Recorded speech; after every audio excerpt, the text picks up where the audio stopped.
De modo que si en el nivel de la Tierra, que es el 48, todo es tan difícil, imaginen cómo será más abajo, en el nivel 96.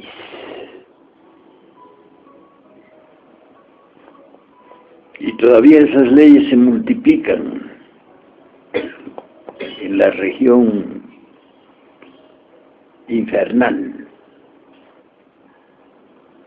96. Más abajo ya son 100 y tantas leyes. Hasta que todo llega a convertirse en piedra. Y la piedra ya está como en el nivel 500 de la mecanicidad. De modo que no se descomponen los valores energéticos, sino que se transforman. Así pues que la psiquis de los perdidos, al transformarse, se convierte en las placas tectónicas del planeta para darle consistencia. Así es el proceso. Pero todo comienza en el absoluto, en el Dios único, que crea todo lo que es y todo lo que será, con su formidable fuerza y su única ley. De modo que a partir del uno comienza la mecánica celeste. 1, 3, 6, 12, 24, 48, 96 y así. De modo que las influencias del absoluto no podrían llegar directamente a la Tierra, porque para eso tendría que destruirse todos los demás mundos, todos los demás órdenes de mundos, para que la ley del absoluto llegara directo a la Tierra. Y eso es imposible. De modo que cuando dicen que para Dios todo es posible, eso es mentira.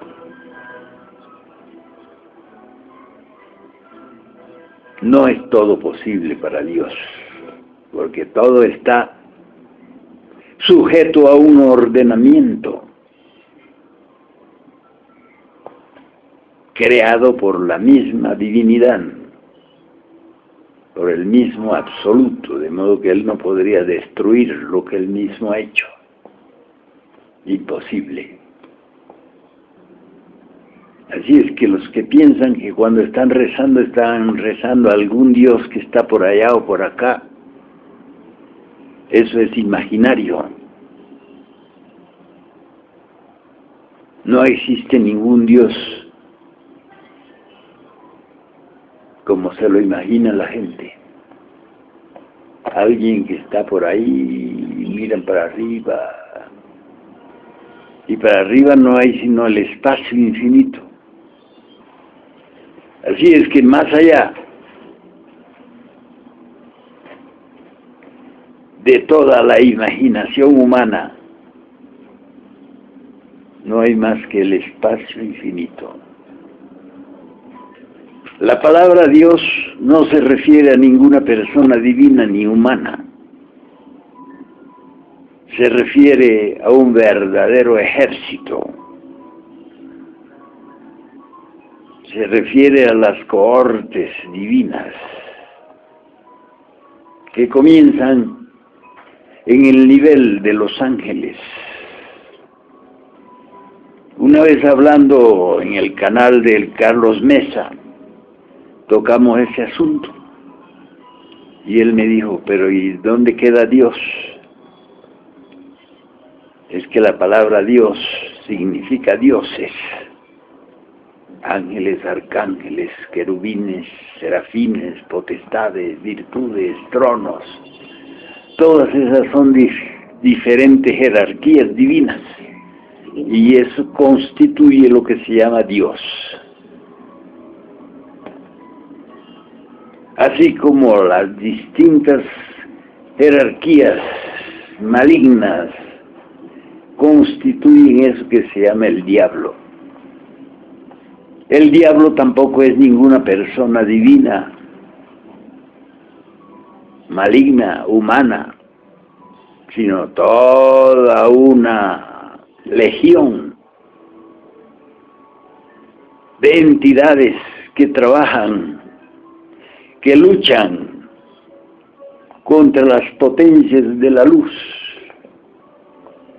Y esa lucha hace que se establezca una fricción de fuerzas que imperan en todo lo creado. Así que por eso se dice que en todo lo malo hay algo de bueno. Y existe lo bueno de lo malo y lo malo de lo bueno. De modo que las entidades diabólicas constituyen el equilibrio del universo. Si se rompe ese equilibrio, entonces todo se volvería totalmente perverso o totalmente divino. Y ya no existiría entonces el equilibrio. De modo que lo bueno tiene algo de malo y lo malo tiene algo de bueno.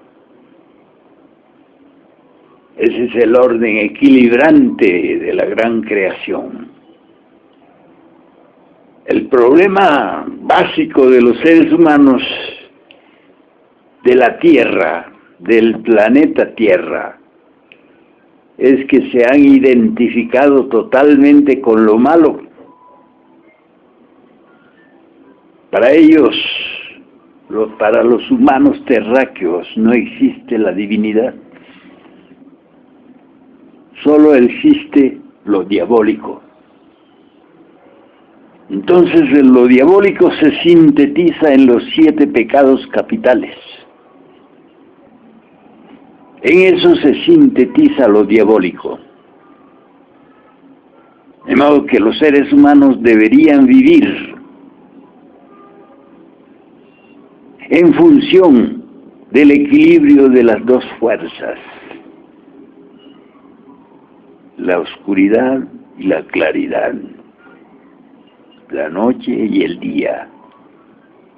Imagínense si todo fuera de día. Entonces la oscuridad es necesaria, ¿verdad? Es necesario que haya la oscuridad para que se establezca el equilibrio entre la oscuridad y la claridad. Si todo fuera claridad, si todo fuera día, entonces, ¿a qué hora iríamos al descanso? ¿A qué hora cerraríamos los ojos para descansar? De modo que es necesario comprender que el problema está en el propio ser humano, en su propia capacidad de entender, de comprender.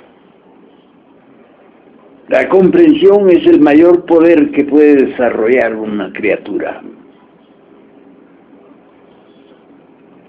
Cuando la comprensión se vuelve un funcionamiento permanente de nuestra conciencia, entonces nos volvemos sabios, inteligentes, inmortales. Pero mientras eso no se logre a través de la eliminación de muchas conexiones internas con lo diabólico, seguiremos viviendo como mendigos, siendo reyes. Dentro de todo ser humano hay los principios superiores y los principios inferiores, representados estos por el ego, que vive en función de lo que se llama el pecado, el error, la ignorancia, el temor, la angustia, la preocupación, el miedo. Todo eso constituye el ego.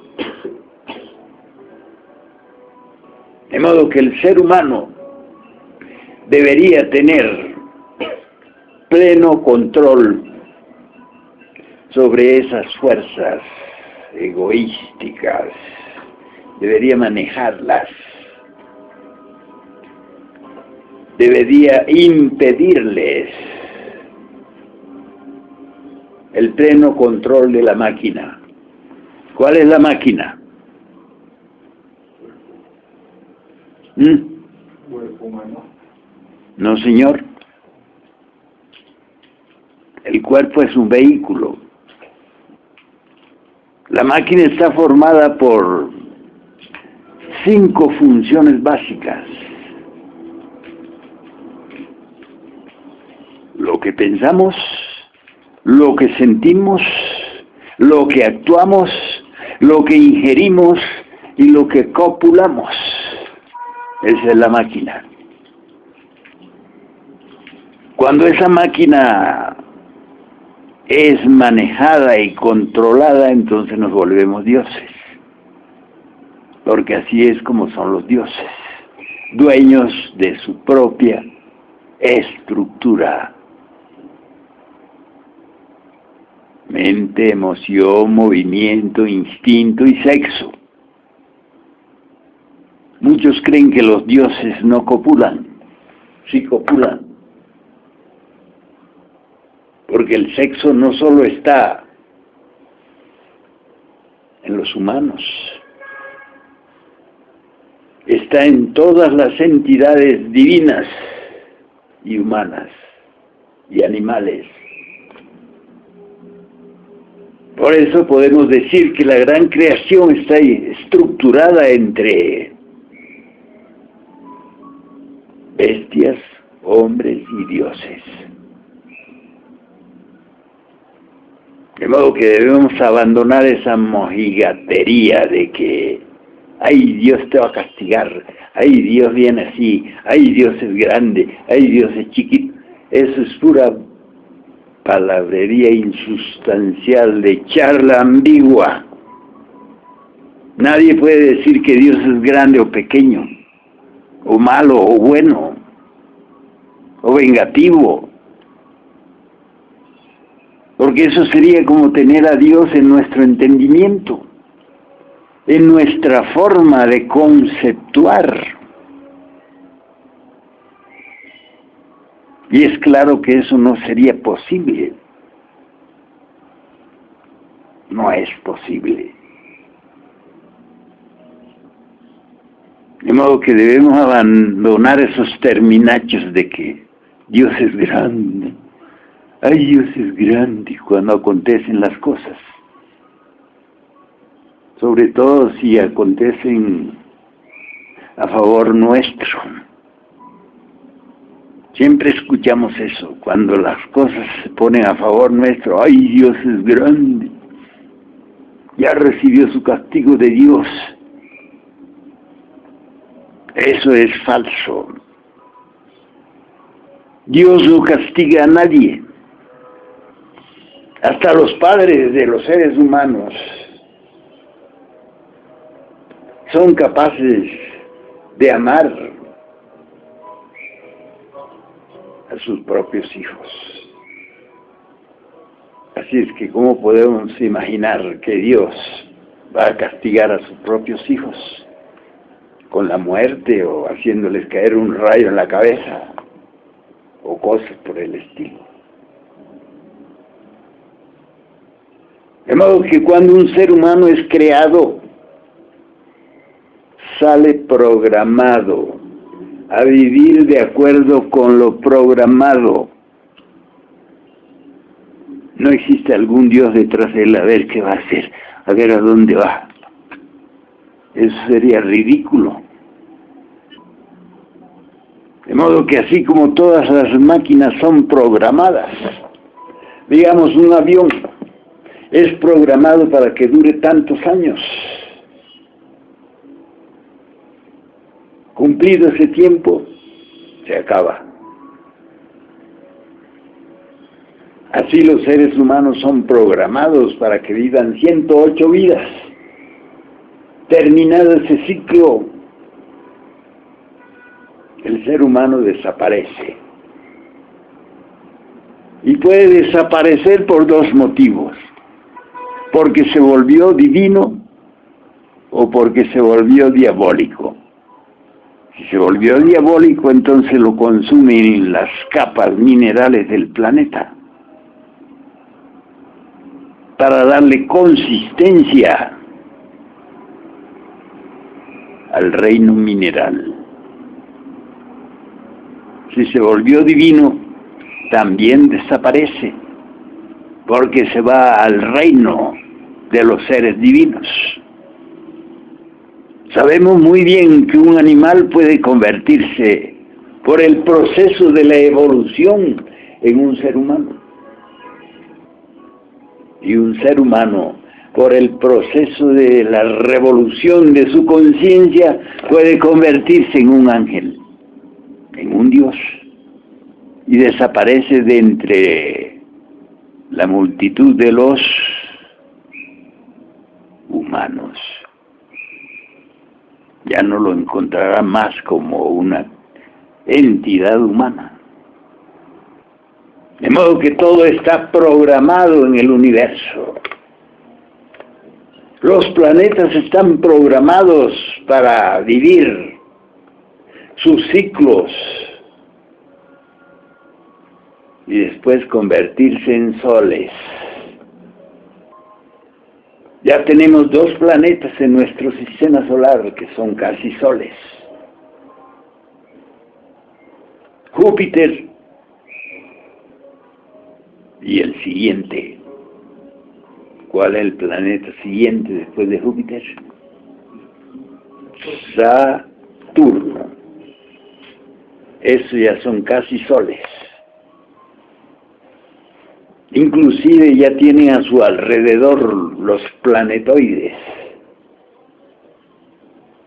Dicen que son satélites, pero eso no son satélites. Porque los satélites son como la luna.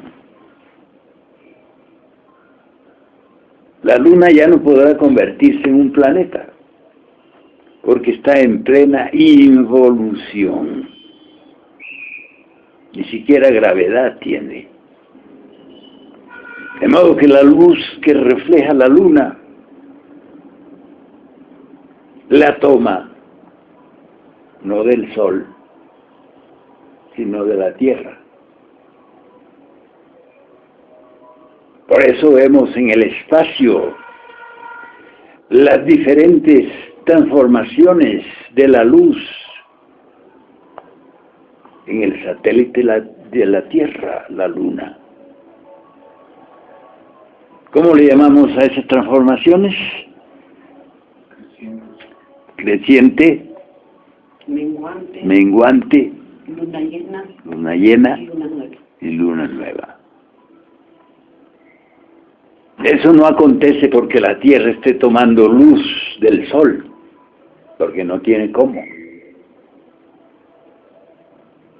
No tiene los instrumentos que tienen los planetas para recibir la luz del Sol.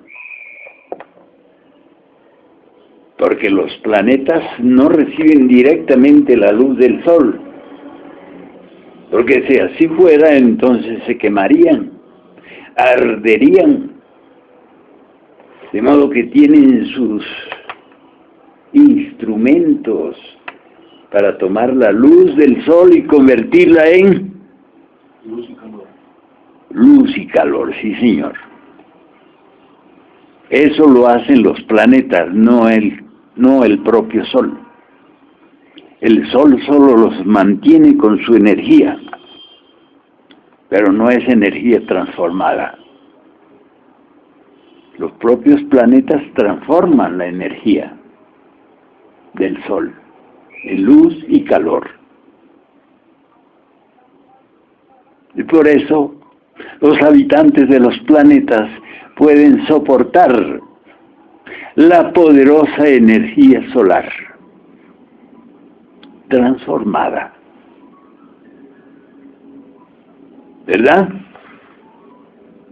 Eso debemos entenderlo muy bien para saber dónde es que estamos, en qué situación estamos en relación con la vida de todo el cosmos. Basta de estar viviendo como ignorantes, comiendo, bebiendo, creciendo, muriendo, etc. Ese proceso hay que eliminarlo de nuestra vida porque tenemos ese derecho. Si nos entregamos a la molicie, es por gusto propio. Si nos entregamos al sueño y a la fantasía intelectual y emocional, eso no es nuestra obligación. Nadie, ni en el cielo ni en la tierra, puede obligarnos a vivir durmiendo, soñando, involucionando. Si nos entregamos a eso es por flojos, por cobardes, porque no somos capaces de rebelarnos contra la mecanicidad, es decir, contra los aconteceres. Siempre estamos esperando que acontezca. Nunca escuchamos a una persona decir, ¿qué has hecho? ¿Cómo decimos? ¿Qué te ha pasado? Porque te has vuelto anciano. Antes eras un joven robusto y ágil y ahora eres un anciano. ¿Qué ha pasado? No decimos qué has hecho con tu vida, qué te ha pasado, ¿verdad? Porque todo nos pasa, todo nos va aconteciendo.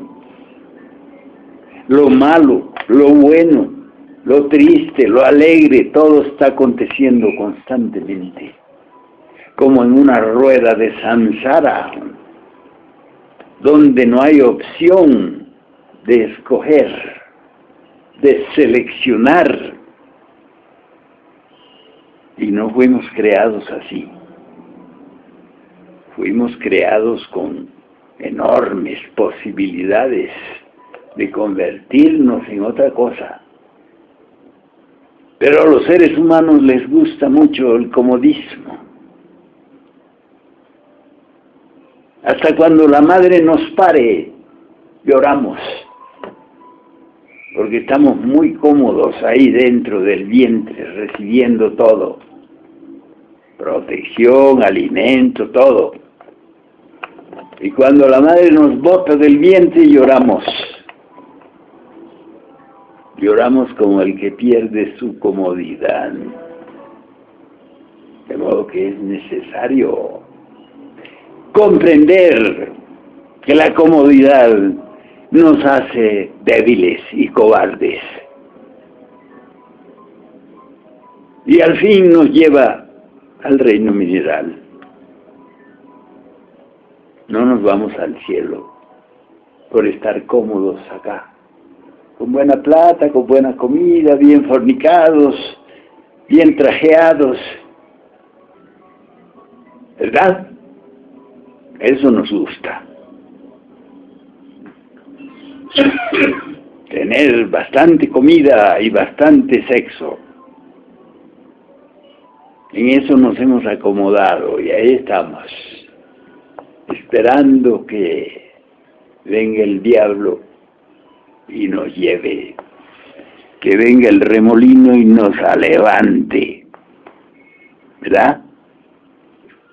De modo que la enseñanza gnóstica es, pues, el camino de la revolución. Por ahí vemos a los revolucionarios de sangre y aguardiente, que creen que cambiando el gobierno vaya a cambiar todo, ¿verdad? Pensamos así, creemos que el gobierno va a solucionarnos algo.